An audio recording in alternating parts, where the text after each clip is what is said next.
LSD taught me how to see stuff. Aside from psychic revelations and visiting with God and coming to grips with the idea of dying and all that other good stuff LSD can help you out with, it taught me visually how to look at stuff, how to analyze colors, how to see patterns, you know, in waves or tree branches or leaves or veins or erosion, all that kind of stuff. It taught you how to look at it, really understand it, see nature. And we used to take it all the time, every weekend, and hitchhike down to San Francisco and go see bands, you know, at the Grateful Dead and the Starship, or not Starship, that was the airplane then. Right. And all the San Francisco bands, we'd save our lunch money. It was only $3.50 to get in. So if you saved up, if you could scrape up $5 a week, you could get a hit of acid and your thumb, get down to San Francisco and go to a show.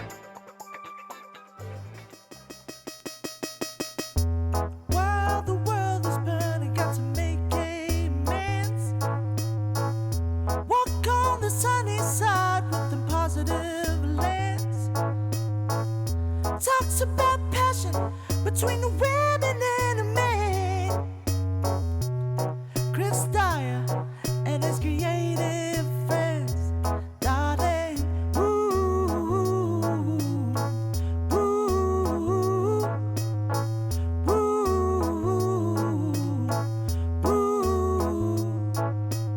ooh.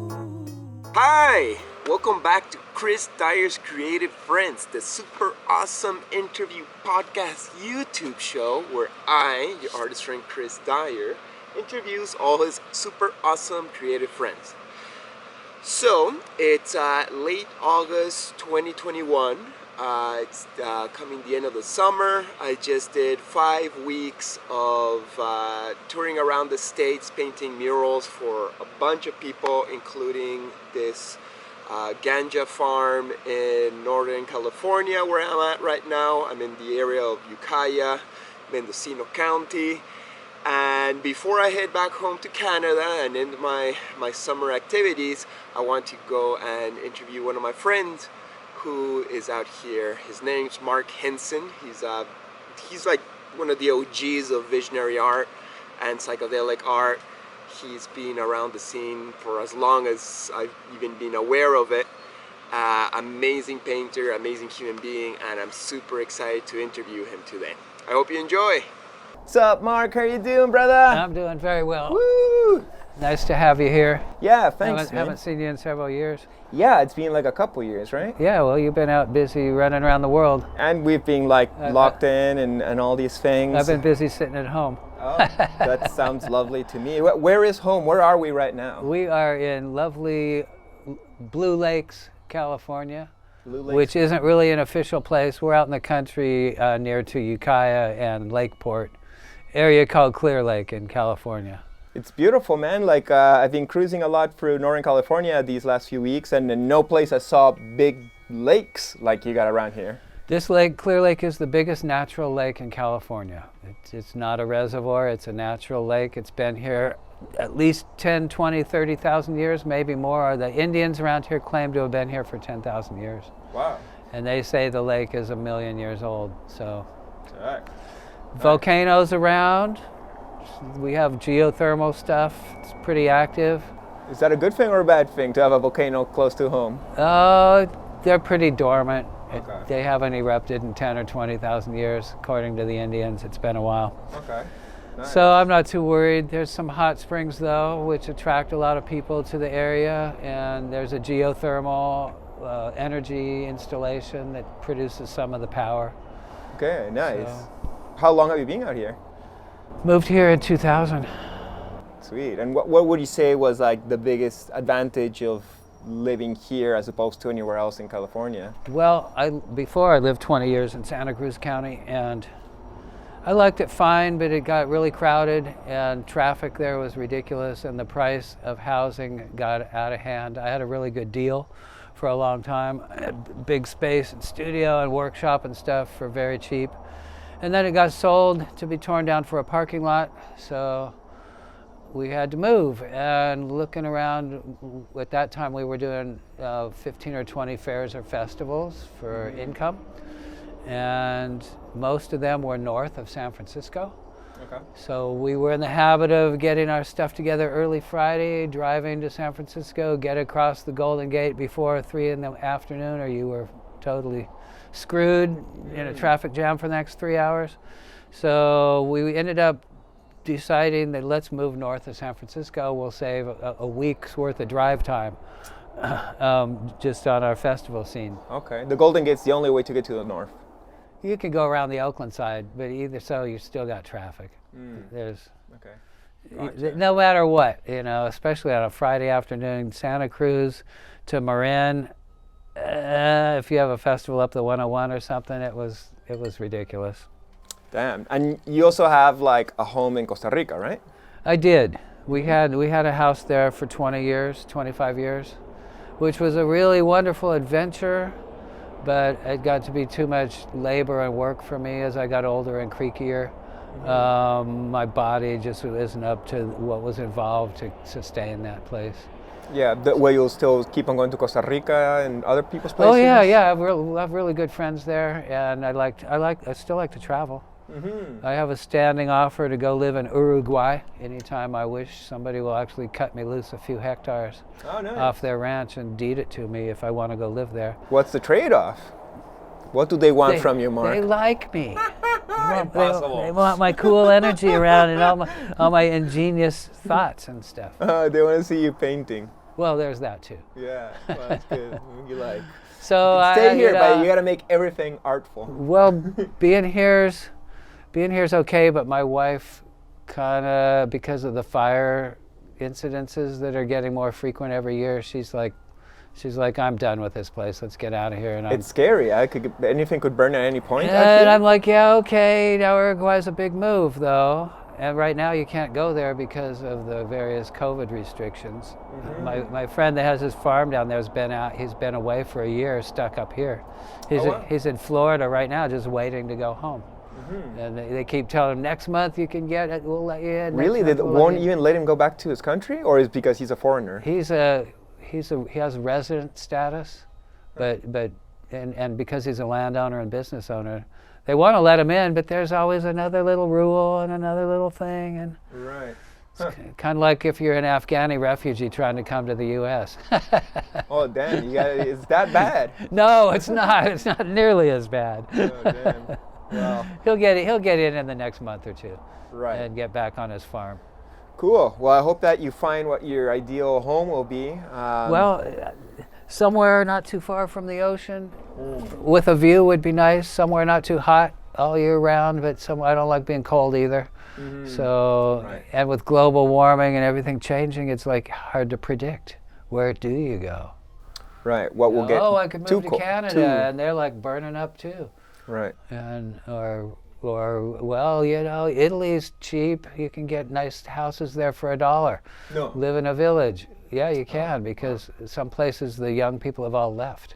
Okay. There's all kinds of good deals in Spain too, and Portugal. We go shopping for fun on foreign real estate offices. It's quite entertaining. Yeah, it's fun to dream, huh? If you want to live in Scotland, you have $1 million, you can buy a castle. The real thing, and. All right, goals right there. Yeah. But you know what, man? I love your house. Every time I come here, I'm like, whoa, he's got his own little hut. That's his studio. You got a lovely home with a back porch right next to a mountain with ganja plants growing all around you and a big garage to do all your, Yeah, we love this place. It's just the fear of fires. The fires. Because we've had 3 fires here since '95. And I didn't live here then in '95, but there's evidence.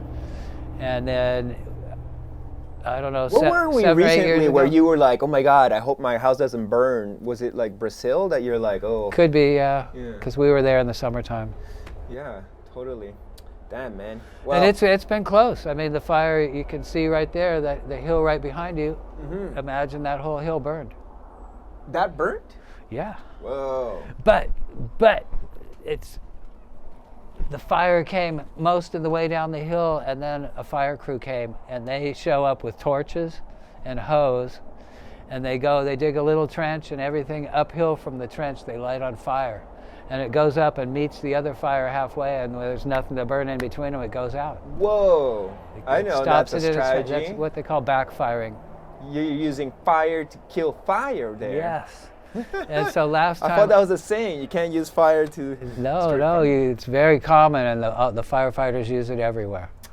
If you can safely start a fire that burns towards the fire coming at you, it's a very good technique. It burns up more stuff, but it gets it stopped too.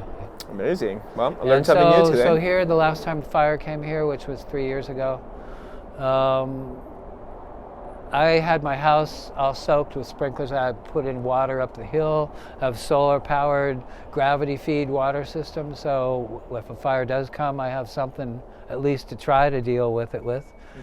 And so I put sprinklers all around and on the roofs and stuff and got everything wet. So by the time the fire crew did show up, they easily could see that they could backfire all around my house, and that's what they did. 5 guys, two guys with torches and 3 guys with hose saved my house. Nice. Then the guys with the water showed up. I'm happy to hear that something backfiring is something good in this case. Yeah. It's, That's a dad joke. it's a very useful technique. No, we learn a lot about firefighting around here. It's we really love our firefighters. They're the local heroes. They save everybody's home. That's beautiful, man. God bless them. Respect to the firefighters. So, Mark, we've known each other for at least more than 10 years. Do you remember, and I had to really crank my brain earlier today, do you remember where we first met? No. Not exactly. Well, no. I had to be where was it? Was it Alchemized 2010 when they put us all together? It's no, I felt like I knew him before that. And it's oh, you got that picture that you took with him in Harmony Festival 2006 when the Visionary scene was just popping out and you and Carrie Thompson were there. And I was oh my God, can I get my picture with you? So that's my first picture with you. But then I'm I actually even found the art a year before that, Rigger by the River, I think it was 2005, you had a booth with all your art. And I was holy shit, this art's crazy. Did you ever show one of the Tribe 13 Gallery of the Senses shows in Seattle? I did, but I didn't show up in person till 2008. That's probably where I first saw some of your work. Okay, nice. Which maybe was where you got the row of skaters sitting in a row, and they're all the different cosmic. There's 6 or 7 different bodies, from solid to ethereal, sitting in a row there. Yeah, that was I was fully on the skateboard. Yeah. What I think I saw then was boards, painted Sick. boards. So, but I knew you. So we kind of met. You sold me some postcards in 2005 at Rigger at the River, and then I found out on you at Harmony the year after. And then eventually we met, through interdimensional Tribe 14 shows and Alchemize and Moksha events in Miami. Yeah, our paths crossed a lot of times. Right, and I think we were in the same hotel in Miami. Yeah. We were in the dumpster hotel. I know, that was so ghetto, Little Haiti. Oh man, that place was the worst. Well, I didn't actually sleep there at all. I had some friends in Wynwood who had a big fancy shiki hotel. They were doing more street art things, and I was staying with them and painting in Wynwood. That was 2011. Yeah, I think I slept in that hotel, but we weren't there very much. But it was close to where Ray's place was. Right. So we would just get up in the morning and go there, have breakfast with everybody, and start doing what we had to do for the day. Right. Get ready for Moksha. You made it to a bunch of those events, right? Yeah, probably 6 or 7. Wow. I went to I missed a couple, but they were so much fun. How could I say no? Yeah, totally. And meeting everybody in Florida, it was a really cool crew there. Very international, lots of different languages and types of people were hanging out. So just for being around a variety of cool people, it was really fun. And all of Ray's crew and friends, they were so nice to me. Right. How could I say no? Yeah, it was so nice. And then the last one I saw you out there was 2018 when we both gave speeches at my solo art show. Yeah. Thank you so much. You're always so supportive. And then one time I remember that we hanged out solid was when I had my solo show here in Ukiah, also 2011. Right. And you were so nice, Yeah, it's like really- teaching me how to stretch canvases. I had no clue, and I actually still don't do good at that. but you were like kind enough, like, this is how you stretch a canvas, Chris. And- Well, you know, I want to help a bro get ready for their show. yeah, You know, for sure. you know, it's part of the effort. And Jen, you know, oh gosh, we have a Visionary Gallery in Ukiah. What do I got to do to make this continue? Because the story of my life is somebody gets a gallery going somewhere cool, and it's gonna take off, and we start lining up shows. Now, yeah, I get a one-man show in 6 months, and then 5 months later they're closed. Well, that's like 'cause every of money. gallery, pretty Yeah, much. oh, I know. Unless if they're the big shiki ones, but Yeah. they don't let many hippies in. They ask us for the back door or something. Yeah. So Jen started her little gallery in Ukiah. How could I not like want to be 100% there, ready to help her for whatever she needs to make stuff happen there? And How many years did it run out here? it's a couple years maybe. Yeah, it was a good. How long did gallery run? 2 years? I don't know if it was anywhere from 2 to 6 years. I can't remember. I cannot remember Yeah. how long it was, but it was a good chunk of time. Well, I was so stoked doing my solo show there, you know, as a Eastern Canadian to do a solo show in California. It might have been my first solo show out here, and you had Jonathan Singer doing the visuals. Now he's, you know, Yeah, doing yeah. Grateful He's Dead worked and- for the dead. Yeah. Right. So. He went to the top. Yeah, but first he worked with Chris Dyer and Triumph Teen. Yeah. It was a stepping stone. And to Jen always greatness. Jen always had good DJs. Ones that were, if they weren't already famous, got there. You know, and I can't remember who the DJs were, but I remember being like, oh, cool. this is she had Starfire a few times and Random. Right, Christopher was one of them.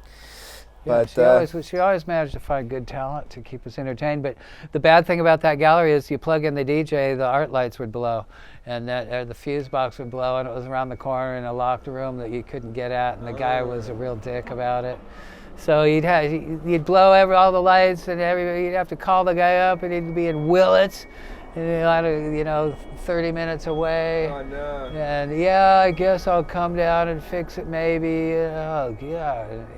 For lack of a $1,000 electrical job, that gallery suffered because he didn't want to upgrade the electrical panel. Oh, that's the landlord. Yeah. Oh, what a bummer. And he was renting the place. Oddfellows Hall owned the place, but he had the lease, so and he didn't want to do anything for anybody. It was a nice spot though. It was like 2 big rooms. Yeah. The light was on point. Jen was doing it as professional as possible. Yeah, the rent was pretty cheap, so it could have worked, but trying to do events that required any electricity that was a big bottleneck there. Right. Well, I'm happy my show didn't have the lights blow out in the middle of it, and we survived.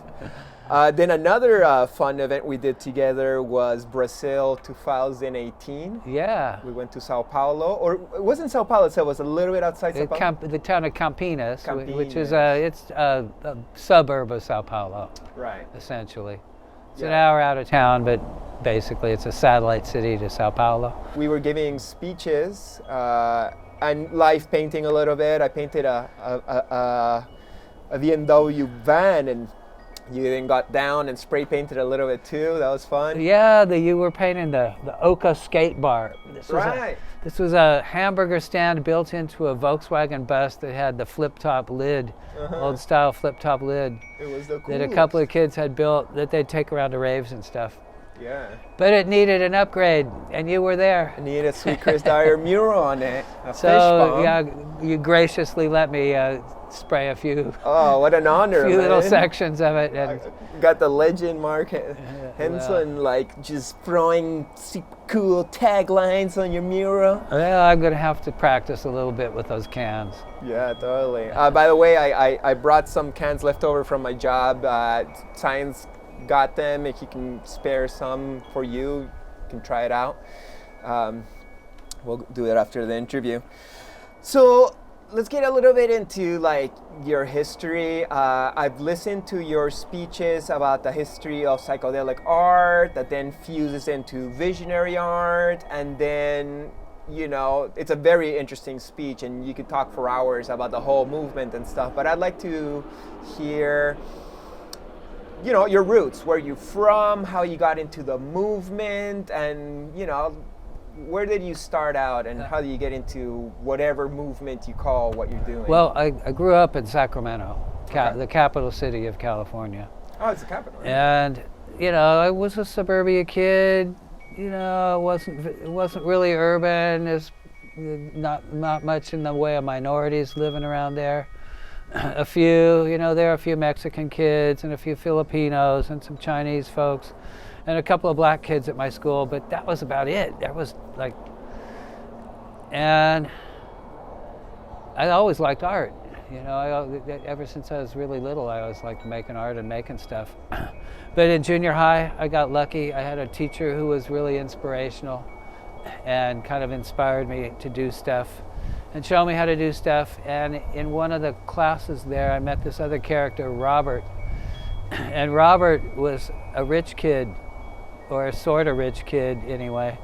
And his parents had like bought him oil painting lessons and violin lessons and all this cool stuff he knew how to do really well.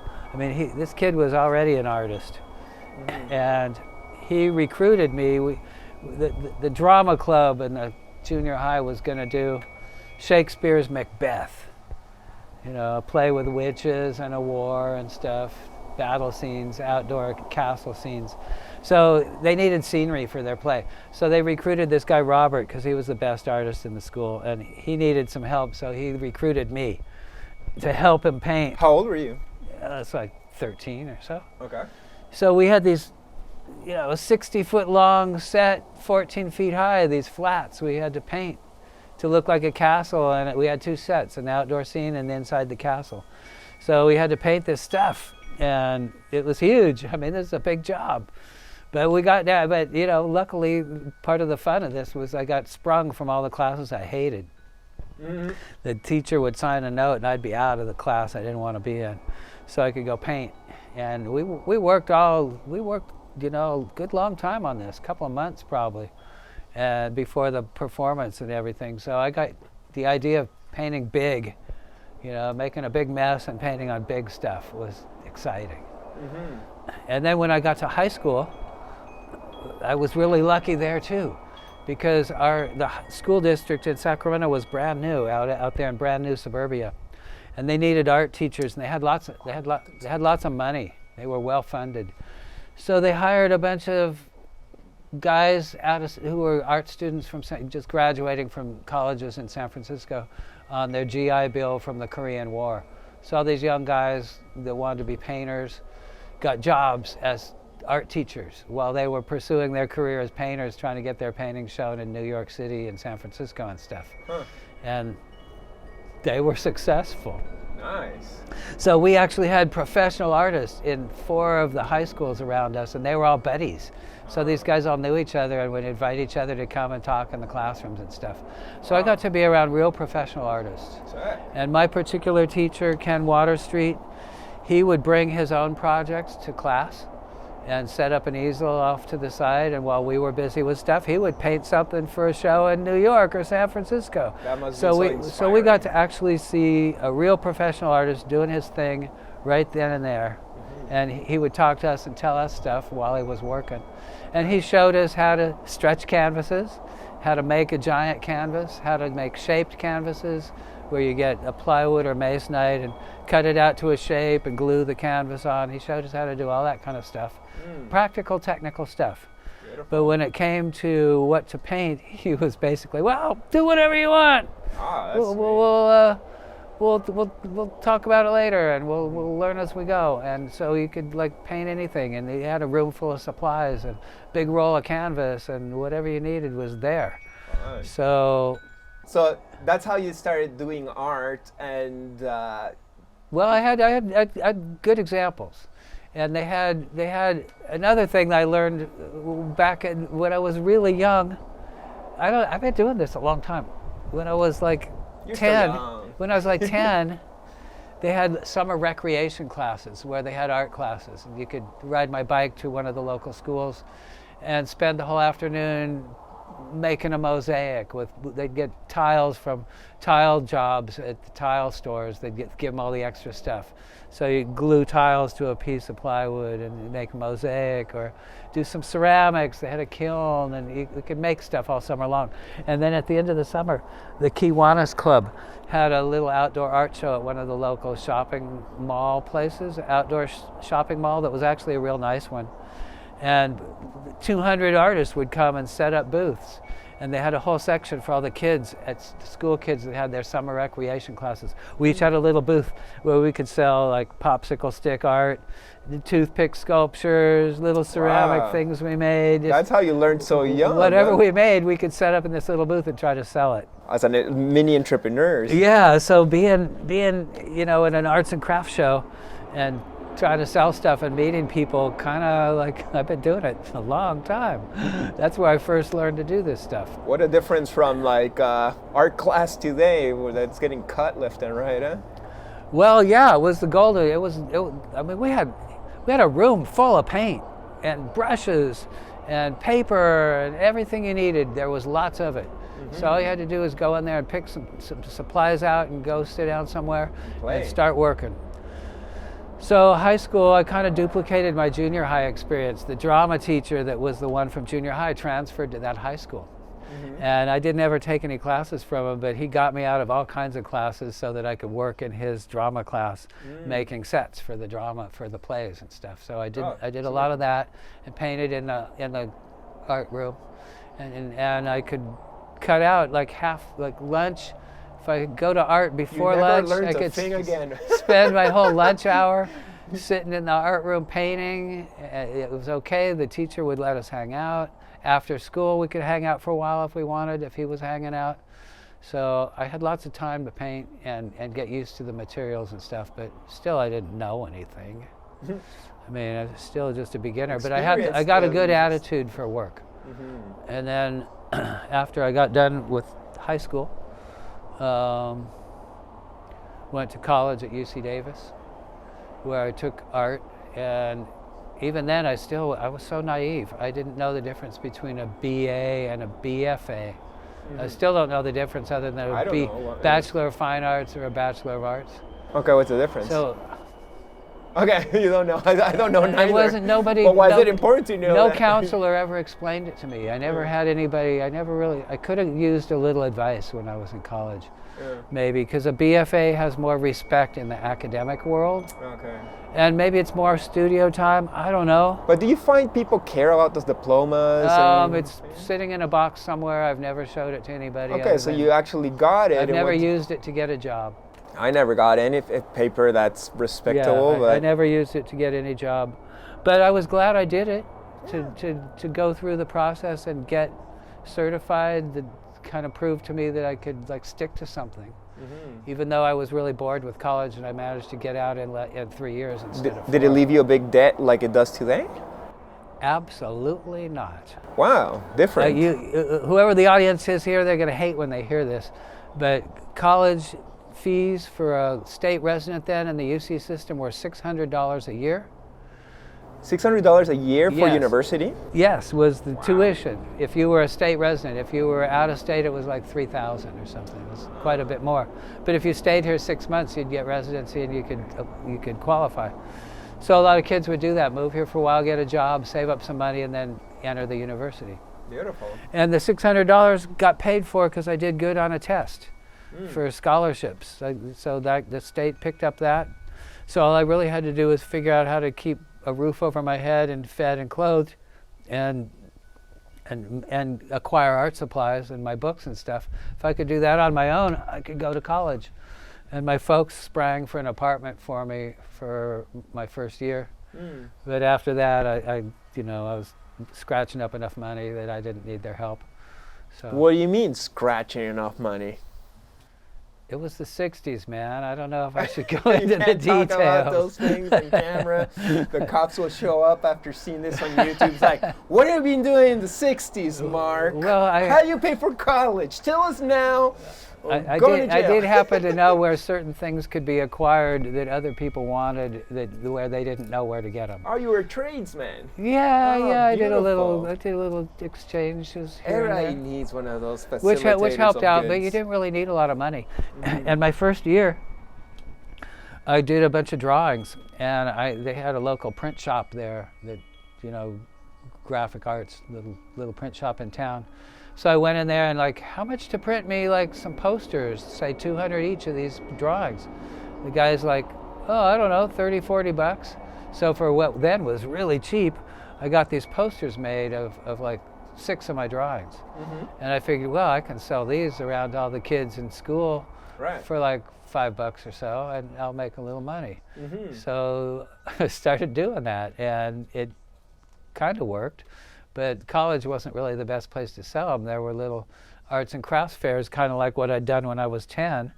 There were bigger and better ones that were going on in Sacramento and other places where I could take my posters and drag a piece of plywood out somewhere, lean it against a wall, and stick up my posters, and come home with $100 or so, which then was good money. Right. That was like a week's pay. What is So- this, like the 60s or 70s? This would be 71, 70. Uh-huh. High school, I graduated from high school in 1970. Okay, nice. So my college years were 71 through 73. And these drawings you were selling were like psychedelic art, or what was Yeah. some Yeah. trippy stuff for the kids in the school? If you are going to show illustration when you do the interview here, Yeah, if you yeah. go, we if can you put go to images. if you go to my website, there's a drawing section. You can just lift a few there. Somebody wrote me a couple years ago, hey, somebody died and it left me some stuff, and one of them is this drawing that I think is by you, and it's from like '68.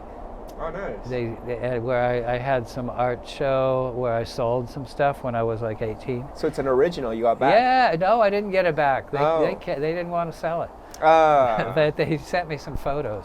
So- Sometimes we get good luck in those situations. Yeah, there's another guy in New Zealand had one of my pieces, and I tried to negotiate with him to get it back, but then he died, and I don't know what happened to it. I know. So- That happened to me with a client who died all of a sudden, and his wife has like 5 of my best skateboards, and I just want to buy them straight up back for Buy 'em her, help back. her out, whatever. But I just don't know her email. I don't know how to contact her. But I'm talking to the ghost of Pat Mathis. Please Yeah. remind your wife to see if I want those skateboards back. Just for the museum or something. So anyway, around the time I graduated from high school, my mom knew somebody had an art gallery downtown Sacramento. And one of her fellow school teachers had a little gallery project in Old Town Sacramento. So she gave me a little 2-man show. Somebody else was there, but I had half her gallery, and all my stuff sold, or most of it, but I didn't realize it then, but for way too cheap. And I was too dumb to get photographs of everything before the show. I just didn't know anything. Well, you learn as you But go. I did have a like gallery show when I was 18, which like, wow, I could really do this. Right, that's huge. And then I spent the next 30 years trying to like get gallery shows and not have much luck. Oh man, so your big break was at 18? Wah, wah. I guess. I'm A just one-hit joking. wonder. I don't No know. way, man. You've had a good career. But anyway, I got through college, and then I went down to Santa Barbara. I had a girlfriend that moved down there. She was a rich girl, and her dad bought her a house in Isla Vista in Santa Barbara. And she's like, well, I don't want to be your girlfriend anymore, but you can come live in my garage.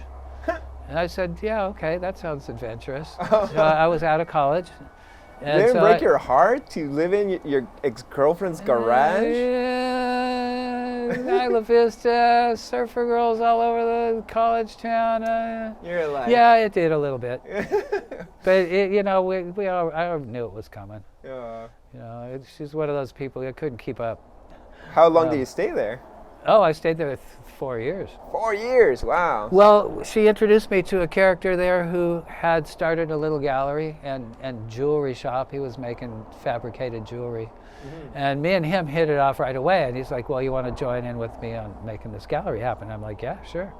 So anyway, he had another friend. So the 3 of us managed to run this gallery.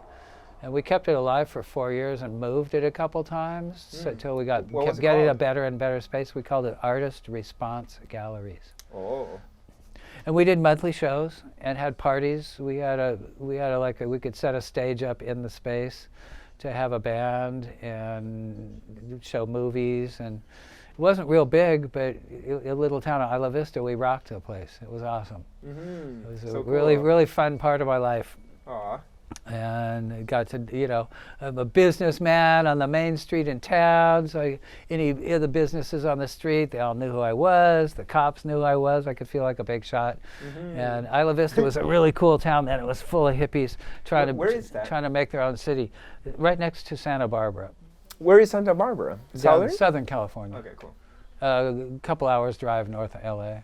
Okay. Beautiful place, a rich man's land. And Isla Vista was like the student ghetto.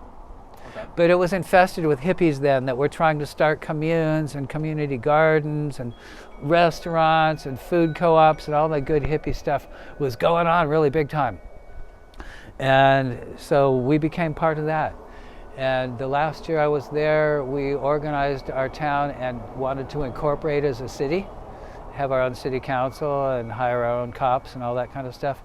The county refused to let us do it. Oh. So the county, what they called the Local Agency Formation Commission, the LAFCO, were the guys that had the power to let us do this or not, they didn't let us do it. How come? Because Isla Vista would vote 80 or 90% one way on issues, and big oil was trying to come in and build offshore rigs there and all these oil facilities and an oil refinery. They trashed a beautiful canyon, just beautiful freaking canyon. They built an oil refinery in the middle of it. And Aw. so Isla Vista would vote 90% against oil. So if they could keep us from organizing and getting together, they could prevent us from affecting the politics in the county. So after we went on this really big push to get organized as a city, and they denied us, and we knew it wasn't going to happen, so half the hippies in town moved away. Said, well, if we can't have our city here, we'll go do something somewhere else. They started little intentional communities in Nevada City, Santa Cruz, and a lot of folks went up to Humboldt and got into the grow scene. So we had this kind of diaspora where all the builders of community, most of them left, Right. and right. I left too. And you all built little communities elsewhere then? Yeah, so to speak. We sold our little gallery. I moved up to Santa Cruz, and while I had my little gallery, I had met a couple of people who had been traveling to Indonesia, and they came back with some craft skills. The guy had learned to study wood carving. He'd learned to carve wood, and the woman had learned how to make beautiful batiks. And I'm just like, well, we sold our gallery, I got a little money, I think I'm gonna go travel. So I stashed my stuff in Santa Cruz and went over to Asia and traveled around a bit, and did go and learn how to carve some wood and make some batiks and hang out in Indonesia with some super good craftspeople. Like Bali? Yeah. Nice. How long? I've been there 3 times then, and my longest time I was there in Indonesia 9 months. Wow. It's hard to get a visa to stay that long, but I managed to do it. Right. Wow, that's awesome. And that was back in the day before it got super hyped up. Well, yeah, but when I got there, the people that were there, well, you should have been here 10 and 20 years ago. The older people that were there then let me know that I was like a newbie, and everything was great until you all got here. Well, they were like, you should have been in Bali in the 60s, man. And now well, you're telling the kids of today, you should have been in Bali in the 70s, man. Well, I went back there 8 or 9 years ago, and that's exactly how I felt. God, they trashed this place. Right, it's super Cars and westernized. motorbikes everywhere, and all these tourists, and it's full up, and places that were open fields now are covered with buildings. And Right, yeah. And I even saw a difference between the first time I went in 2005 and a couple years ago. It's just... it kind of, I would say it broke my heart, but the Balinese people were able to keep their customary way of life in Right. spite of all this influence. So I got to respect them for that. You can't fuck with those spirits in that island, so that will prevail. no matter Well, what. there's a lot more Javanese and Muslims because anybody in Indonesia can buy land anywhere else in Indonesia. A lot of rich people from Java who bought villas there and started investing in hotels and real estate and building crap to lease to tourists. You know, so all the stuff now when people go to Bali and they're going to a fancy yoga center and they're gonna eat the vegan perfect food and all this stuff. They're gonna go, 100%. they're gonna go to Ubud, you know, full of fancy hotels. When I was there were no paved streets. So if you probably went down Monkey Forest Road, where it's full of boutiques and stuff now and hotels. Monkey Forest Road was a little trail through the rice paddies. Right. The monkeys owned it. Yeah.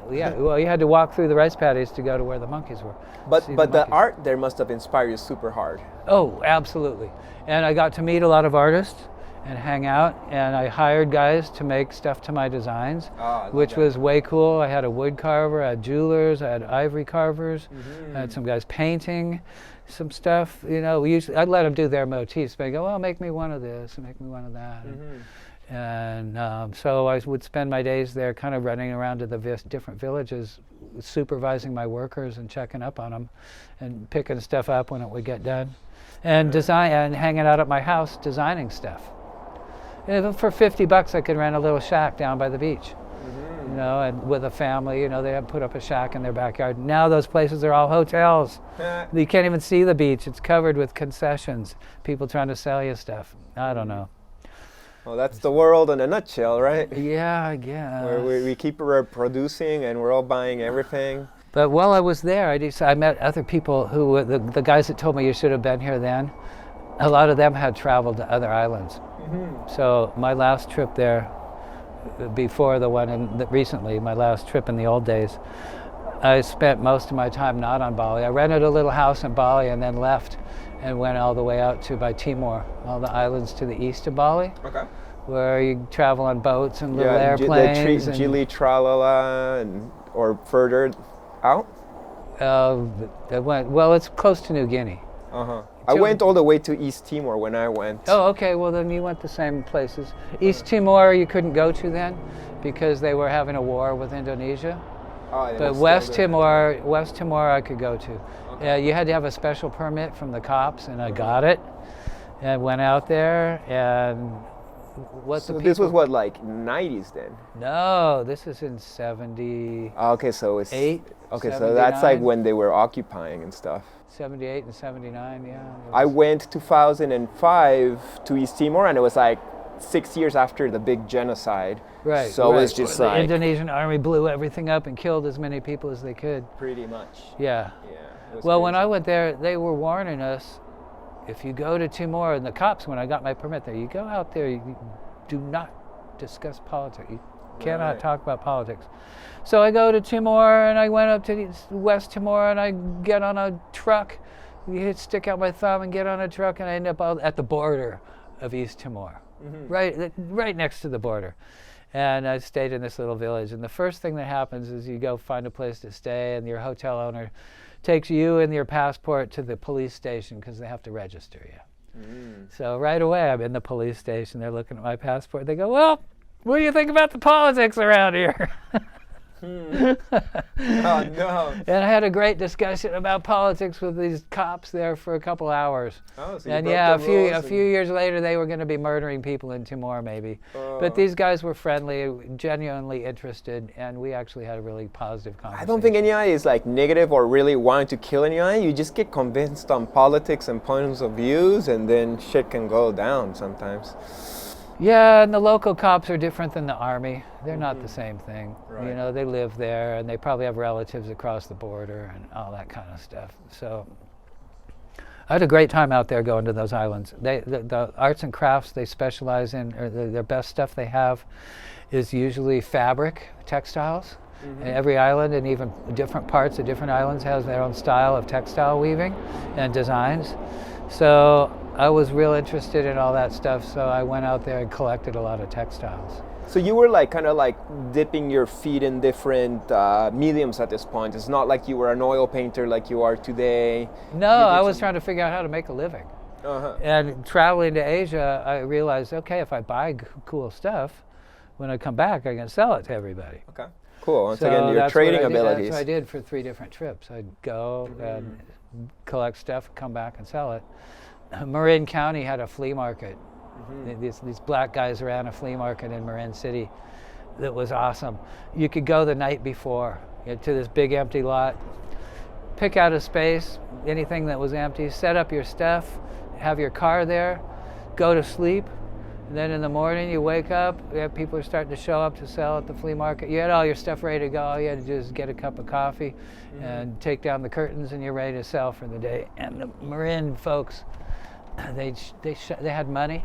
They knew what they wanted. If you had something cool, somebody's going to buy it. Right. So nice wood carving, or special weaving, or a blanket from Mexico, or something from Peru, or those alpaca clothing from Peru and sweaters. There's people, importers and traders from all over would bring their shit to this flea market. It was known for this. So And cool. you get people go, hey, do you have a such and such kind of thing? And I go, yeah, but I didn't bring it this weekend. Well, bring it next weekend, I'll buy it. You bring it next weekend, and they would show up and buy it. Super cool. So I'd sell that stuff. I'd sell my stuff to my friends at the flea market, and a few shops I could wholesale to, and make my money back and go travel again. So I wasn't doing so much fine art, but I was designing a lot of stuff. In my house, there you see some wood carvings. Those are all things I designed. Yeah, I thought that was like your style, but I was like, well, I didn't know Mark could like wood carve so polished things. But if you're giving it to Balinese workers, then that's who did it. And they showed me a lot because if they weren't doing it the way I wanted, I'd pick up the tool and say, no, whack it like this. And they go, wait, no, before you fuck it up, do it like this. And so they would show me how to use the tools while I would show them what I wanted, how I wanted things to go on the wood. So I learned how to carve some wood from them, and I bought myself some tools and stuff. So Beautiful. I do know how to do it. Sick, man. Admirable. When I came back with my wood carvings, I made them into bronze castings though. I learned how to make molds, and make molds off my wood pieces, and then make waxes, and then cast them in the lost wax. You gotta show me some later. Yeah, I don't know if you got any. Yeah, there's a couple in the house. Sick. Yeah. So I didn't make very many. The bronze stuff is very expensive to produce. I didn't have a lot of money, so getting them made kind of. yeah, no, and you need selling an them was investor for that. Selling was hard too, because they had to sell for a couple $1,000s. And Right, and who has that much? well, folks do, but I didn't really know. You don't them. know them, yeah, it's the same here. So this is the 70s, and I could imagine that you might have delved into like psychedelics at a time, but I also know that Indonesia is super not into any kind of drugs, even weed. How do you survive? Actually, back then, while ganja was technically illegal, it was easy to get. It wasn't very good, but there was a crew of kids living. I lived down in Legion, part of the beach part of Bali, and there was a little gang of kids there that had control. The guy that had control of the pot market he had a bad leg, so he couldn't do field work. And he couldn't run away if he screwed you. Well, no, but because he had a disability, all the other guys let him have the drugs business, or the weed business anyway. I didn't mess with any other drugs there. Yeah. He had the weed business, so that guy was the guy to see for weed. And everybody knew him, and everybody knew who he was, and all his buddies protected him, so it was all safe. The dangerous thing to mess with then was heroin. There were guys that messed with heroin, which I didn't ever bother with, and there was mushrooms. Bali had mushrooms. They still do. Where the restaurants would advertise special mushroom tea, special mushroom soup, special mushroom omelet. So you could go to a restaurant and order, say, mushroom soup was fast working, the omelet was the slowest working thing. Mushroom tea was quick. But you could order a mushroom dish. It was an extra 50 cents or something. And they'd put a bunch of these little Liberty Cap type mushrooms that grew down there. They'd put those in it, and Yeah, it worked great. Nice. I didn't find any mushrooms in Bali, but in the island over, Lombok was it? Or Lombok is the next island to the east. Right. There, my guest house was offering the tea, and then you could go snorkeling very easily Oh, off okay. the beach, so that was very fun. Back then, a famous place to get mushrooms was if you went to Yogyakarta in Okay. central Java. Okay, yeah. About 40 miles south of there on the coast was a town called Parangtritis. Okay. And they had mushrooms all over the place there. And all the local people were ready to sell them to you. Wow, interesting. They loved it when tourists showed up because they were just living in little huts. And But- they'd always have tons of mushrooms. And But meanwhile, when you arrive to the airport, the signs are really clear. You come in with weed, we will murder you. yeah, now they are. But back then they didn't have that. I wasn't so bad. No, not nearly. That's. It wasn't a that's big. good, I guess. It was illegal, and they could give you jail time if you got caught with a bag of weed. You do a month in jail, maybe. Yeah. If you got Better caught, than if you got death. caught with, half a gram of heroin, you might do a year in jail. If you got caught dealing heroin, they're gonna throw the book at you. You might do 10 years. But now they kill you. Well, they say they will. Oh, they don't. I think they killed one Australian woman that Oh, had wow. a surfboard full of weed, of hash or something. I don't know. That's gnarly. So when did you come back to California and get into the psychedelic scene? Well, you're like a big psychedelic I- artist, and I could imagine you swam let's the go. oceans. Let's go back to high school. Oh, okay. Let's go back to 1966 uh-huh. when I first went down to the Haight-Ashbury, and it was in full flower. Uh-huh. And all the hippies there said, "Oh, you punks, come back when you're grown up, and we'll get you high." That's very We came back the next summer. That was grown up enough, and then by we then, could they were gone. we could score ganja and LSD on the street there then. And in Sacramento, it was around. Okay. My first acid trip, we went to. There was a local hamburger stand Okay. called I forget what it was called. Not Burger King, but something like that. But Burger acid. burger outlet. I don't know, but the kids working. Acid King. The kids working at the burger stand knew where stuff was. Uh-huh. So you could go there and order a Coke with a lid in it. Now a lid is a bag of weed, maybe half an ounce, quarter to half an ounce of weed was a lid. Uh-huh. You could buy a baggie full, like 3 fingers wide, full of weed, filled up to here. It was like a lid. So for $10.10, Coke was 10 cents the cup. You could order a Coke with a lid in it Wow. instead of a lid on it. Uh-huh. And So you drink the Coke and that would get you... no, they give you the cup with a bag of weed in there. Gotcha. But you order this. Hey, I want a Coke with a lid in it. The guy in the back. Yeah. Gotcha, buddy. That was an You extra had to $10 know bucks? the people. You had to know the people. But they had also hamburger, with a tab of LSD in it. You could get a burger with an LSD burger for like $5. But so you're eating the burger and the burger itself gets you high, or is it separate and then later you eat it? Either way. Okay. Either You way. eat that But burger. anyway, we went up. My friends. We were all going to go have a sleepover at one buddy's house that had a room that was separate from the house. Uh-huh. A separate space. So we could all go stay there and raise hell. His parents, nobody would wake up. We wouldn't bug anybody. So we stopped at, we're going over to his house and the burger stand's in between. So we stopped there like, yeah, let's score some LSD. Let's try this stuff. We've heard all about it. Let's try it out. How old were you? 15 Wow. and a half.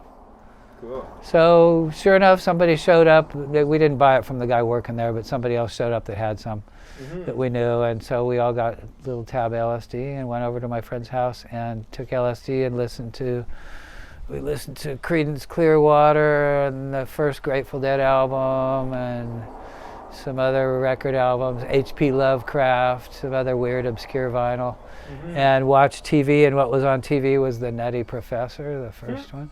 Where the professor, he's a nerd and he drinks this magic elixir and turns into Mr. Cool. Ooh. So it matched perfectly. Right.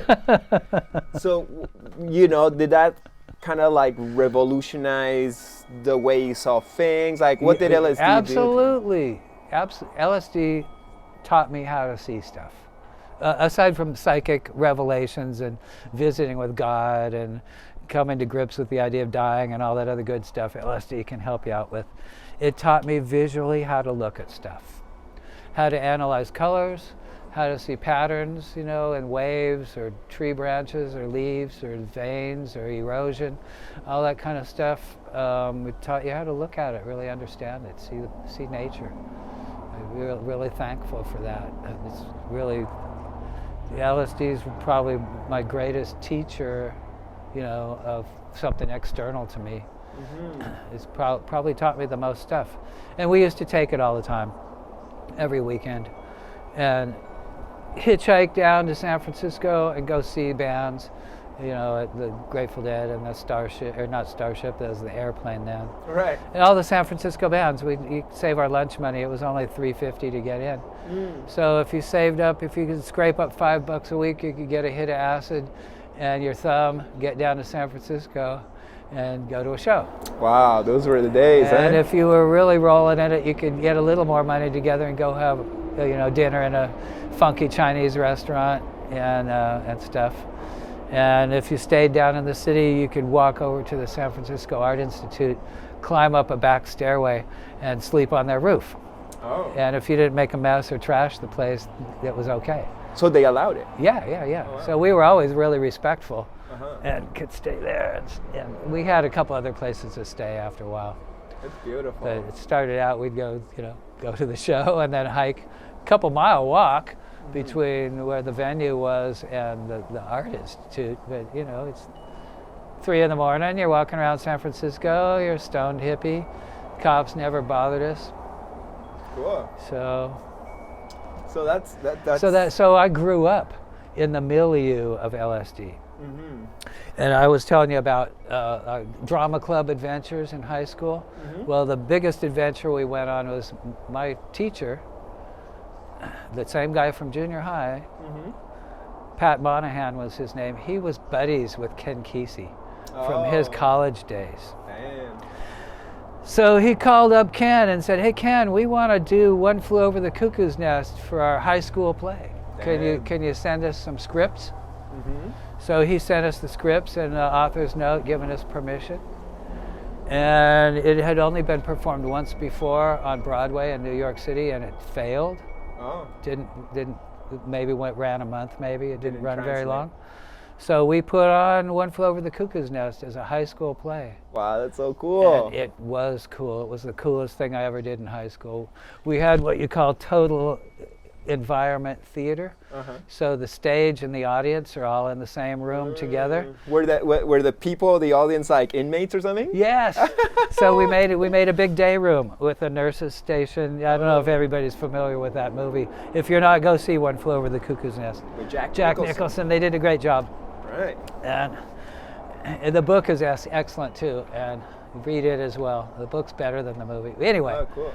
Anyway, so we made this whole, and I was in charge of the sets. So we built the day room with a nurse's station and stuff, and the audience, we didn't try to have a huge audience, 100 or 2 at a time maybe, and they would fit into this day room, and we would park, the actors would be planted among the audience, so as their turn to speak would come up in the script, they would jump up out of the audience and go crazy.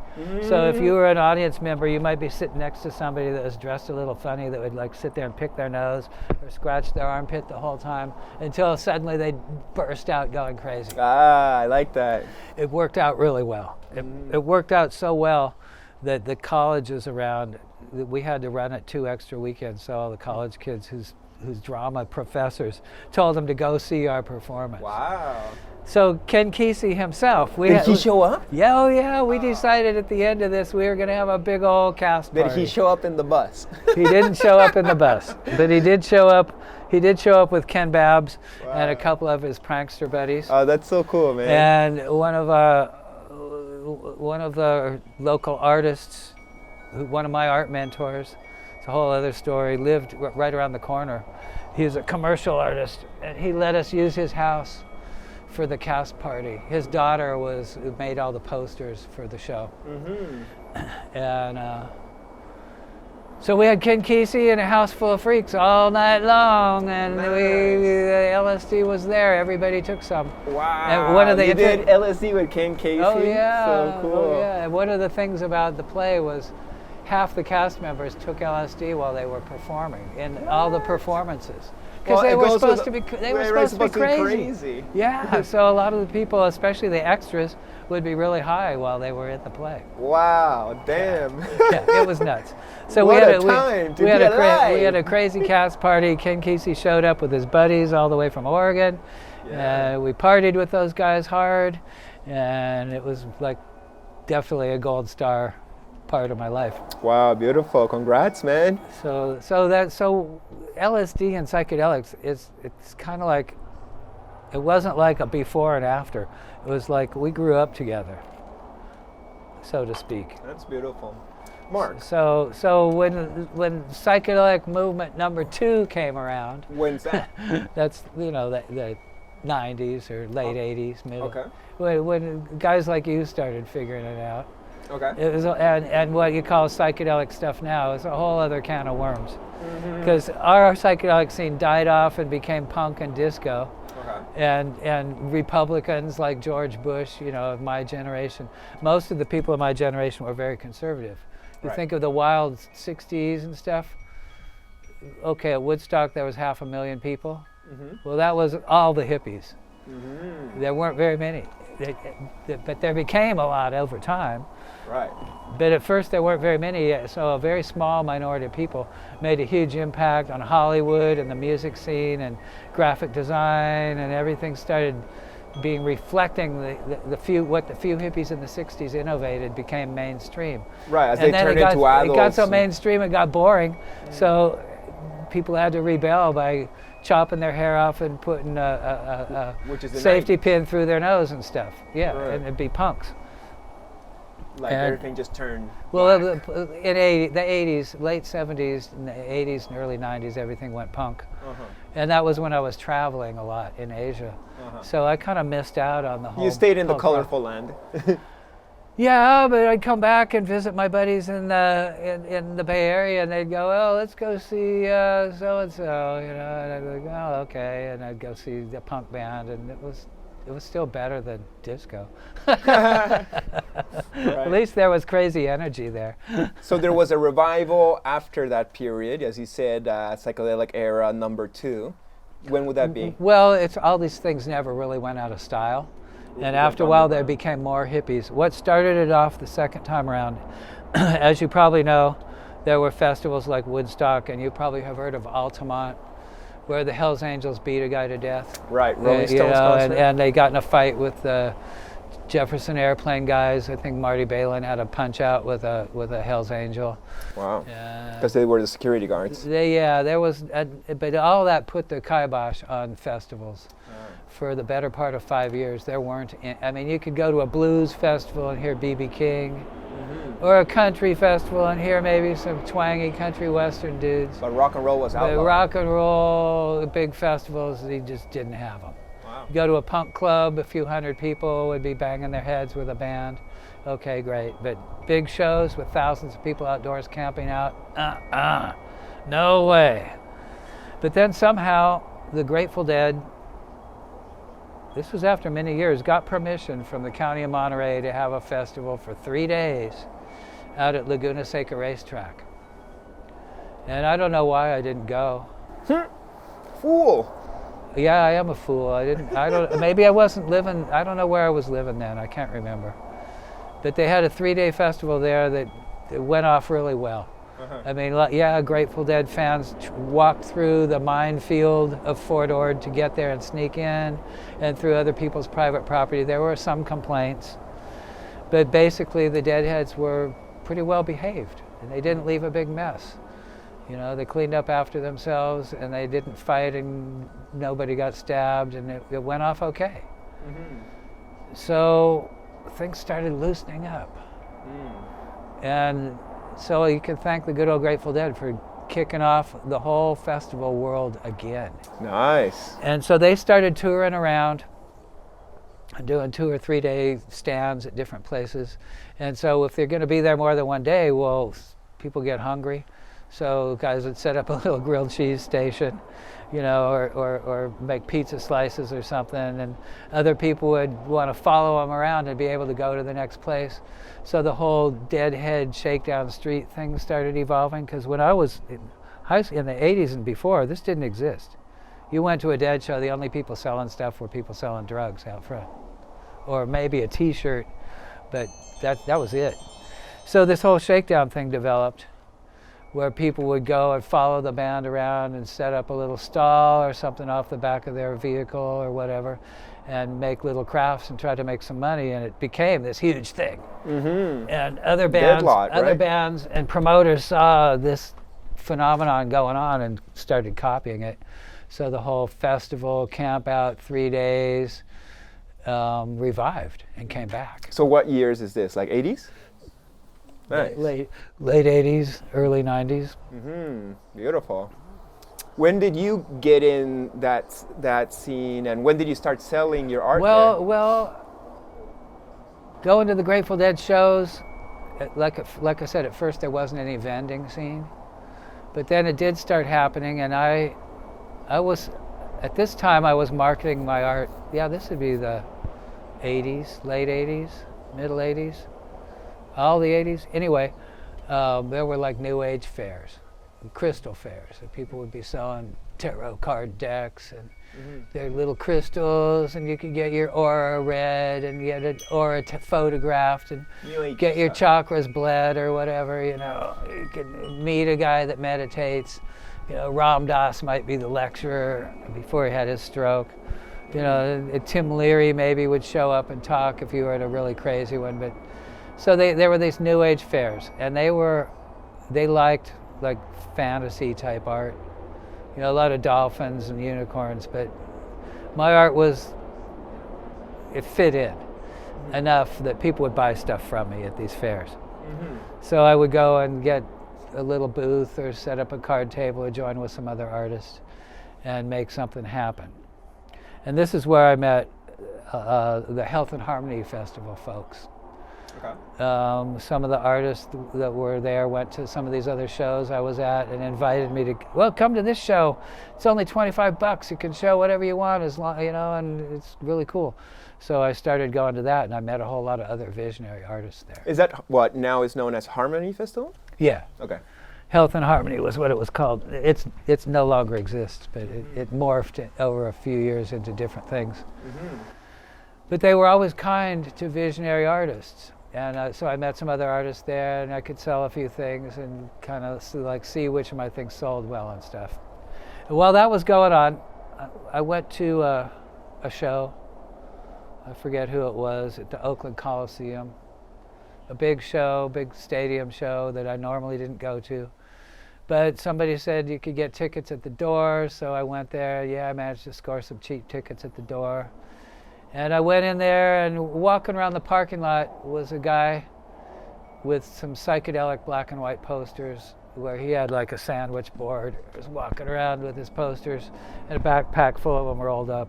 Mm-hmm. And I had some greeting cards and photos of my stuff, and I'm like, hey dude, what do you got? And he showed me, and I showed him what I had, and we did a little trading, and this was Phil Cutno. Okay. And you probably have met him.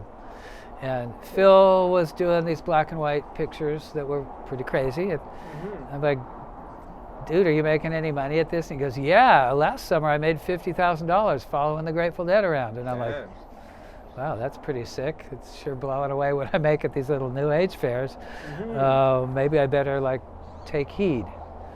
And right around then, Monty's friend Melissa, so they ran into each other, one of her high school friends.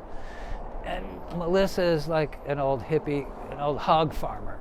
She's in the hog farm. And she's like, well, you guys should come to our show. Well, what is your show? Well, we're going to do this thing called Laguna Seca Days. Okay. Which was going to revive when the Dead came there, but it didn't have the Grateful Dead, but it had Mickey Hart's band and Bob Dylan. It had good bands. Mm-hmm. And so we're like, yeah, okay. So she put us in touch with the Bill Graham vendor fair folks who accepted me and rented me a space there, and we did really well. I made a pile of money. Nice. And so we started going more to musical events that were 2 and 3 day shows, and then trying to like I didn't want to follow the Grateful Dead on tour. It was too much trouble. And I had places to live and stuff, and it just was, it wasn't nomadic enough to do that really. So I figured, well, there's enough little festivals around, and there was the Health and Harmony Festival, and there was a little festival in Garberville, the Redwood Mountains Fair, that some of my grower buddies told me I could do good at. So I started getting a whole little tour. And this is what, 90s? Yeah. 80s, late 80s and early 90s. Wow, so late you're 80s, super OG with this late whole, 80s, like... I was by myself doing the New Age fairs. And then in the 90s, I met my wife, Monty, in 88. She was real supportive. I didn't have a vehicle. She had a little pickup truck. That would just take my truck and go to the fair. So I built myself some panels and would go to fairs. She had a regular job, so sometimes on weekends she would come with me, sometimes not. But eventually it started working where I was making, some okay money, and I started printing more photos of my stuff and framing my stuff and experimenting in color reproduction, what's the best way to get color prints, and started selling all these things, and it became a regular business where we're doing 15 or 20 shows over the course of a year, or mostly in the summer. Crazy. And with her having a job, I could spend the rest of my time making paintings. If I wasn't working at these shows, I could make paintings. We had a little house in Watsonville that had a big shop where I had a shop as big as this one here. So I could set up all my tools and be productive. So that's kind of what happened. Beautiful. So by the time I met you for the first time in 2005, Reggae on the River, Reggae Festival, your booth was already stocked up with a bunch of products where I'm like, what the fuck is this guy doing? He's like an artist selling his own products, amazing art. It was like you're like kind of like the role model for like what hundreds to thousands of kids are doing today in the it kind of worked out that way. The Harmony folks eventually were nice enough to let me manage 20 other artists and would give me a couple of 1,000 square feet of real estate at their festival to set up an art world in. And we called it Transformations Art Village, so I had to fill it up with artists. So I'd tell everybody, hey, do you want to show some pictures? And eventually, some younger people were getting a little hungry and wanting to be artists. So they started contacting me and wanting to jump in and do that. Nice. And we need energy. This is before the internet, so like the chances to show your art were like way harder. The first. I think we made our first web page in like 91 or 92. There was web pages in 91?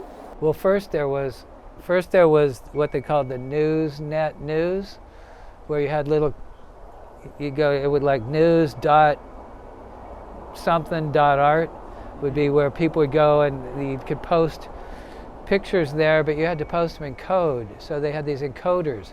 Right. So you could encode your picture, you could scan your picture, encode it, post the code up on what was then the internet. And if you had access to the Newsnet News through like what now became email, you could go and look, if you had a decoder, you could go look at what other art people were putting up. You could also go look at a whole lot of nasty porn.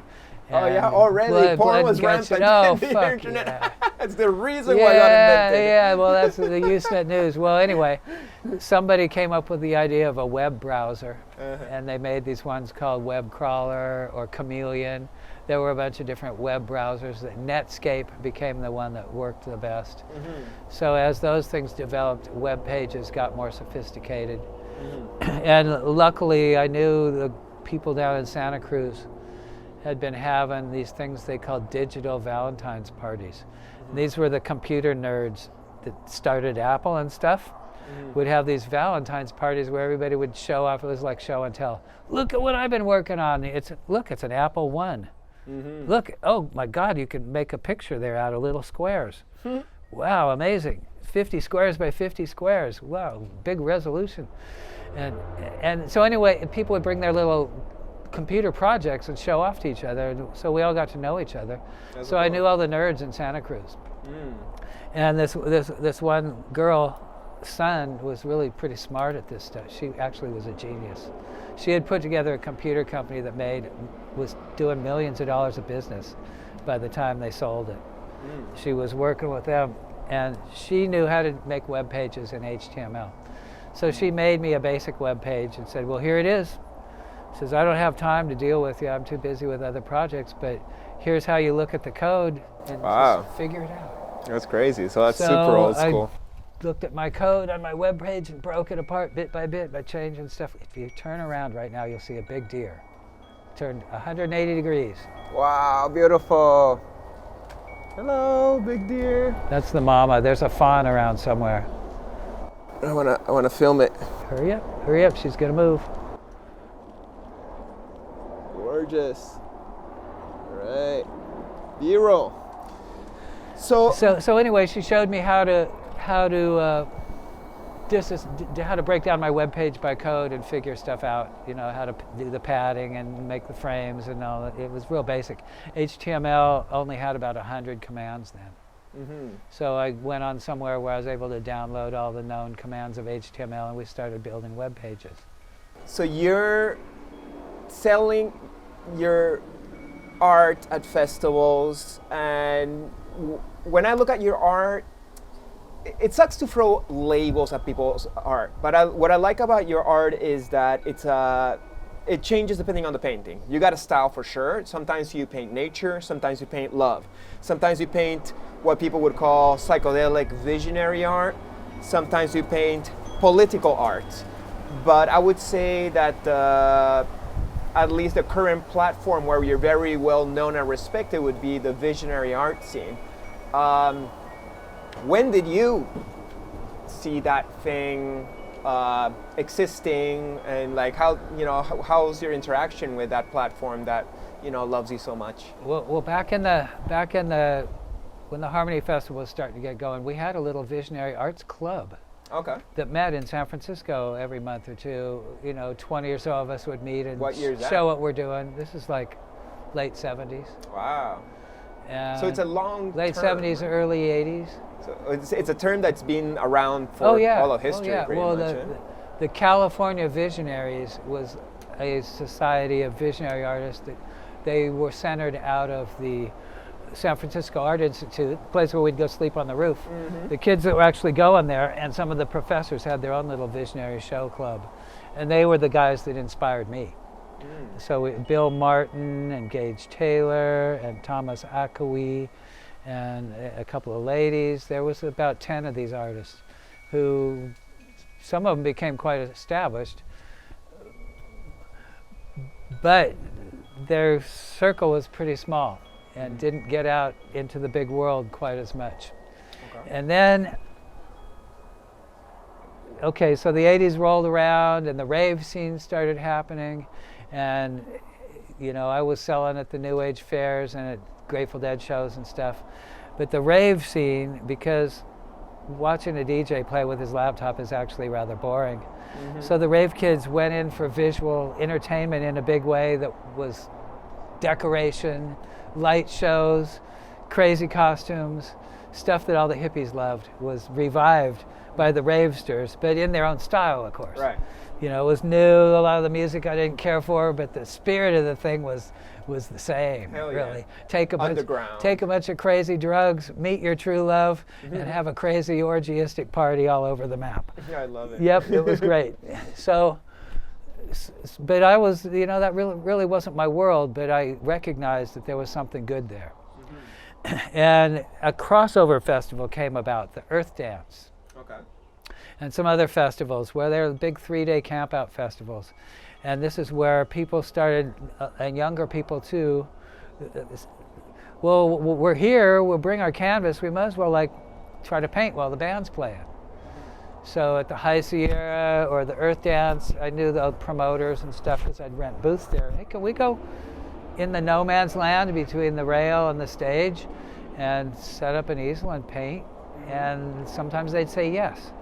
So this sort of happened spontaneously all over the place. I wasn't the only one. Other people like this guy Frenchie in New Orleans was doing it, and Scramble Campbell out at Red Rocks in Colorado was doing the same idea.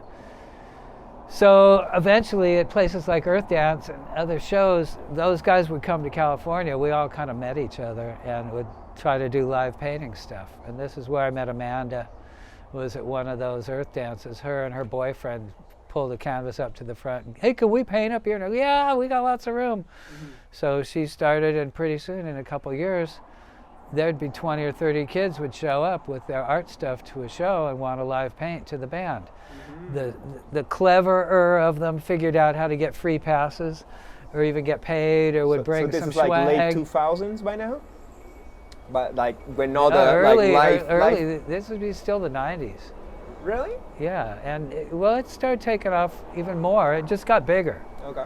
But I think I met Amanda in like 2005 or something. Yeah, that's what I was thinking. Yeah, it just got bigger and bigger. Around where... And younger artists, I guess a few of them saw me selling stuff in my booth. They go, hey, well, I could actually make a living doing that maybe.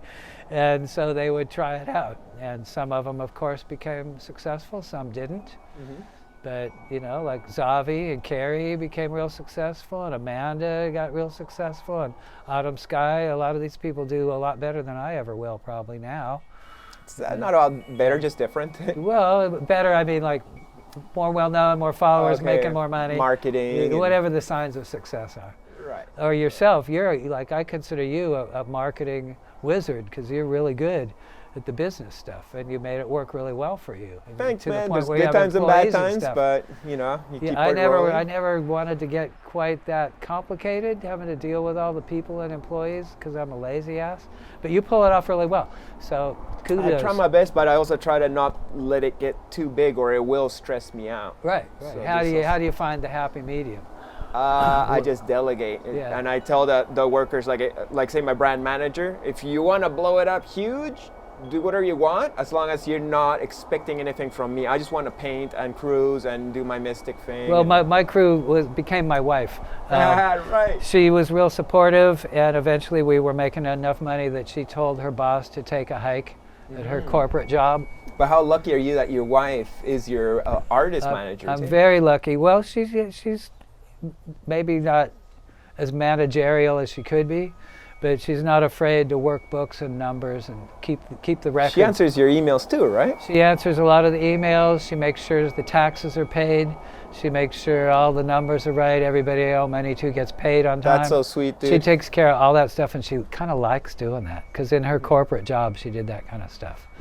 So she actually kind of likes sitting in front of her terminal and doing all the data entry. And So she's not even bitter about it. No. She's not like, you're doing the fun stuff and I'm doing the boring stuff. No, not at all. It's more like, hey, we do really good. We could afford to go to Brazil for a month or something. Sick. Let's go. What a great team up. Yeah. So she'd never been out of the country, so I was able to take her traveling a lot of times and show her the world. And we're going to do more, of course. Beautiful. I hope I am as lucky as you. So I lucked out in that way. Not everybody gets a good partner. But anyway, so it was. So now you got a bit like an art business, that's being successful for many years. How was it during the COVID years? Was it still cruising fine? Yeah, well, because I'm getting old and a little creakier and like lifting all the stuff to set up my booth, everything became 20 pounds heavier this last year somehow. Everything got heavier. All my boxes and panels and booth and all that shit, now it weighs a ton, and when it used to be like no problem. You need an intern or an assistant. Well, if I want to pursue this. But the business has changed a lot too. Promoters are greedier. What used to be $100 for a booth is now $1,000. So the financial risk of doing a show is a lot higher. Right. So you got to go all in or not at all. And the scene changed quite a bit. And there's a lot of younger artists that are hungry, real hungry, and will do anything to get in a show. Whereas I'm all spoiled rotten. I want a vendor parking spot. I want a food meal ticket. I want a guaranteed booth space. If you're live painting, you gotta get paid for it. Well, whatever it is, it's I'm more spoiled, and I don't mind paying for a booth space as long as I can do what I can do. Then I can make a lot of money. Right. We did a show up the road just 2 weekends ago. Okay. First one in a year and a half. How did it go? It worked out really well. Nice. They were super careful about COVID. You had to show a vaccine card or proof of test to come in. They were really strict about it. So everybody felt fairly safe. You know, was it actually safe? I don't know. I haven't heard any repercussions. Did your online sales do better during these down years? Maybe a little bit. We pushed it a little harder, you know, trying to attract people. How's your online sales scene doing? Because you got like a whole scenario in your garage where you build your own canvases, right? It could be a lot better. Okay. I'm no Alex Gray. I don't get 600 orders a day. I don't think none of us are, but still, we don't have to be neither. Once again, that sounds very stressful what he's doing. Yeah, I wouldn't. In some ways, I wouldn't want to be those guys. It's too much. When I hang out with them, and God bless them, and I love them so much, but they're going from meeting to meeting to meeting. No, it's they're like, always they're in demand somewhere. right. Yeah, to have a few minutes in their studio time, just hanging out, talking or painting with those guys is rare. Right. It's in the workshops that I teach, I'm always saying like, hey, be ambitious and the sky's the limit, but also don't make it so big that then you're not even enjoying it anymore. Like having a simple conversation with a friend and just, you know, painting for fun. When I first got together with Monty and she quit her job and we decided to really do this full on, our agreement is if it isn't fun, we're not going to do it. So over the years, as we got older and creakier and tireder, we dropped back to about 5 shows. The year before COVID, I think we only did 5 shows instead of 20. Oh, wow. And so it's like, yeah, pick the ones that are the best money makers and make up the difference on the web. Okay. And so that's kind of how it's been. And last year, a year and a half, we didn't do anything really. A few gallery shows where I had pieces in a gallery or something, but as far as live selling and stuff, no, not at all. Did it screw up your financials? It was a dent. But you're chilling. But yeah, it's like the way I set up my life is kind of funny. I didn't ever work for Social Security. My wife gets Social Security. Okay. I didn't ever work for that. But what I did do when I had some money was buy a little bit of real estate. I bought a lot down in Santa Cruz, and I bought a little farm and a big lot in Costa Rica. So I figured when the time got right, I would sell these things and be getting a little money from them. So that's kind of how it worked out. Nice. So I get a monthly income from who I sold my Santa Cruz land to, and I have a chunk of change in the bank just padding from selling my Costa Rica property. This house here is paid for. I put in a solar system. So all my electricity is free, well, as free as can be. And my water, we have well water that's also solar powered. Sick. So the sun powers my life here, so I don't have to pay water or electrical bills. So my real bills are taxes and healthcare, food, maintaining cars, you know, stuff, the basic stuff. And you don't have mortgage. I don't have a mortgage. Yeah, so you're kind of we chilling. have taxes, you know. It costs $10 a day to live here for taxes, but it's better in Canada. yeah, it's not bad. It's not bad at all. I have no complaints. Nice. And so we're set up to coast, so to speak.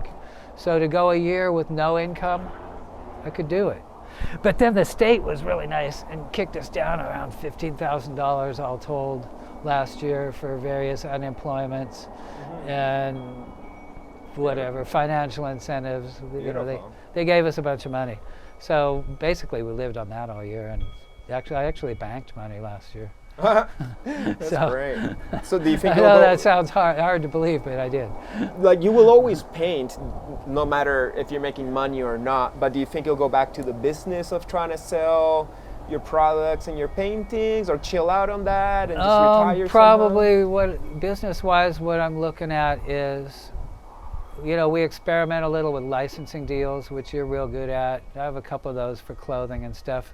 But keeping track of those and getting paid royalties on time and making sure their books are right and all that stuff, it's a freaking nightmare. But you got And- Monty. Yeah, but she's not. She likes to keep track, but she doesn't like to call up people and say, "Hey, I need to get paid now." She doesn't like to she's do too that. sweet. Yeah, I do some of that. It's that time. We haven't seen any money for a while. What's going on, you guys? So licensing is a possibility. We could pursue it more. You're a wizard at that. Yeah, but I've also chilled out because my brand manager tells me like that the more I license my art to other brands, it competes with our brand, and we're trying to make our brand something that Yeah. really Yeah, makes us there's full profit. that.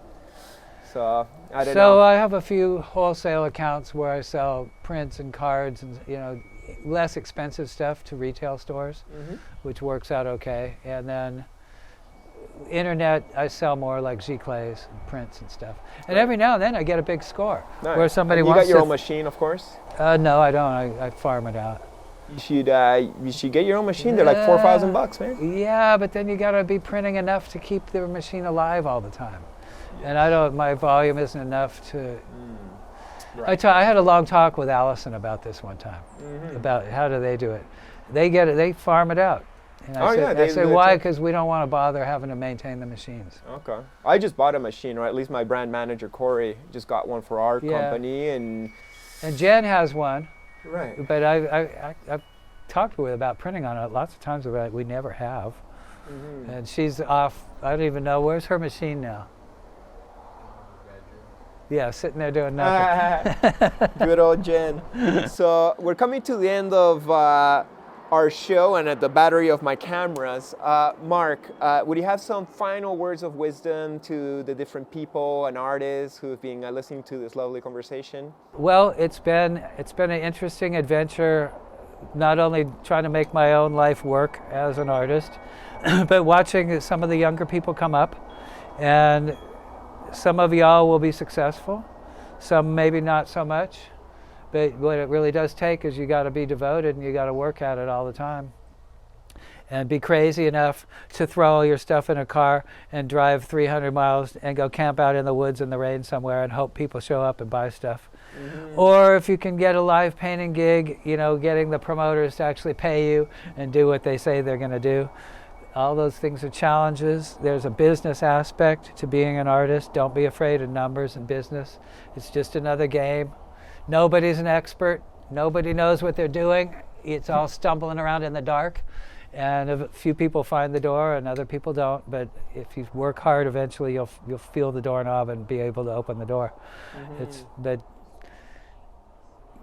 find something you love to do, though, for your subject matter or how you paint or your style. Just make sure you enjoy it, because you're going to be doing this your whole life. Totally. So make sure it's something you like to do. If you want to paint flowers your whole life, paint flowers and be happy. You want to paint puppy dogs, great. Lots of people will pay you good money for pet portraits. So anything that works is acceptable. Right. That's amazing. Well, Yeah. thank you so much, Mark. It was such a beautiful conversation. I loved learning so much about your history and your points of views, and just so many aspects of yourself. I'm so grateful, and thank you so much. I love you as a friend and as a person, and thanks for having me over to your home and doing this for me, man. Well, one of the things I learned as an artist is it's not a competition. It's not an art battle. It's not who's the best. We're all in it together. And the more we all help each other rise up, then we all rise up.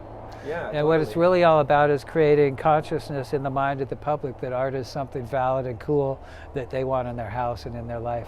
Right. That art is something that art brings joy to you.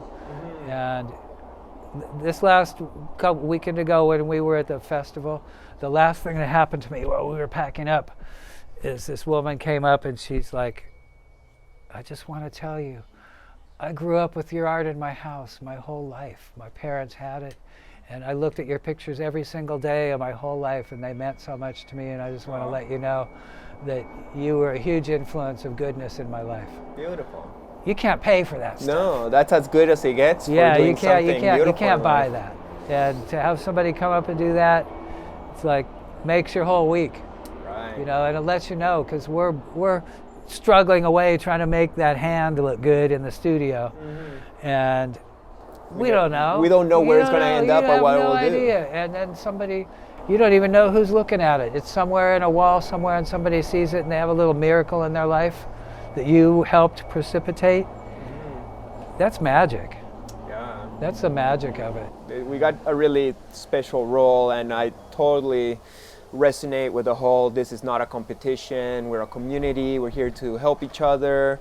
And it's good that people have different flavors of art to inspire them in different we wouldn't ways. want to all be the same. Right. That would be boring. Yeah, God totally. forbid. And, But we all like to see excellence of craftsmanship yeah. and a spirit that tries hard for excellence. Hell yeah. When I see your paintings, I'm like, holy shit, that's such a high level. I gotta work harder, not to beat you, but to feel almost like okay with myself. It's like, okay, he's working that hard, I should work that hard. Well, that's right. Or when I go to a museum and see some really good art, or even somebody that's a great artist, I'm going to bow down and worship them and hope to God someday I can be that good. And because that's how it was when I was a kid. It's like, wow, someday I hope I could make something as pretty as that. Well, yeah, now I can. Right. But then I see something even better, so it makes me want to try harder. The inspiration never dies. Yeah, And it would yeah. be sad if you did art that's so good that nothing else inspired you anymore. Like, oh, that's pretty, but not as good as mine. Life has lost all meaning. I don't think that would happen. Well, the famous cellist Pablo Casals had a really nice quote, which was he's like 80 years old, and he's like, I practice every day. Well, why? You're already the best in the world. He goes, well, because I think I'm getting somewhere. Totally. It's almost like we're not in competition, but we're trying to reach some kind of like God level of expression of soul. Yeah, you want to, well, that's because you're creative and you want to make the penultimate of creation, whatever that is. You want to make your very best, whatever. And well, God created all this. We will never beat God at the masterpiece of physical reality. no, because we're live in. limited little humans, but Right. God gave us the little seed inside that says, you can be like me. Yeah. Start making stuff. Beautiful. Practice up. Hell yeah. You'll get good. If you really love what you're doing, you'll get better at it, and it'll bring you some joy. Yeah, it's so And beautiful. I consider myself very lucky that I am able to have a nice home, and I have a nice partner, and I'm able to make stuff that's beautiful and gives people happiness. I couldn't ask for a better job. All right, so the cameras died in the middle of all of that talk. We just kept on talking and talking because it's so beautiful. But thank you so much for tuning in. I hope you enjoyed this beautiful conversation with Mark. Please follow him on Instagram and his other platforms. And if you want to help out this video, please press like and subscribe and comment and share and all that awesome stuff. We'll see you next time. Blessings! Blessings, and thank you, Chris, for coming by. It's been a wonderful chat. Yo! My pleasure. Thank you, Mark. So these days, I am back in my hometown, beautiful Montreal, Quebec, Canada. Today I'm gonna start with Katie Pag, also known as Katie Paglialunga. Life is such an overwhelming inspirational tool, and it's not just full of good things, it's bad things too, and that can be really overwhelming in life. Just like, oh my gosh, this really extremely good thing just happened to me, and then next week, like, this really extremely bad thing happened to me. So the duality of life, I find, goes into my paintings a lot. Duality, I guess, is a theme I explore a lot. So make sure to subscribe, like, and everything else. Big thanks, and see you next week. Peace!